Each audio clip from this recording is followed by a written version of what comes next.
So let's go from start to finish, right? Yeah. So first off, you're gonna find a homeowner that's is already signed his contract. They've already been commissioned through the utility company, the city, the HOA, if they have one. Some homeowners have and some don't.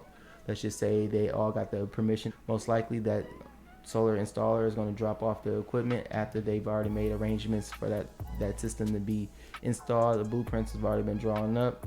The homeowner is going to be notified that they're coming out that morning to do an installation. You're going to have a crew of at least 4 individuals. They're going to be one journeyman on the site. They're going to be an electrician, and then there's going to be 4 crew guys or 3 crew guys attached to that project, where they're going to be actually setting up the brackets, the conduit, running that down the side of the home, maybe even doing an attic run when it comes down to your conduit.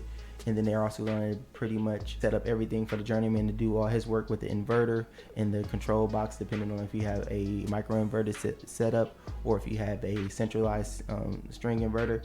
You're going to have all of that set up, and then that's going to take about 4 to 5 hours. It usually takes about 5 hours to get it done. They're going to come early in the morning, probably like 7:30, 8, and be done by like 2 to 3 in the afternoon, depending on how big your project is. It might take 2 days.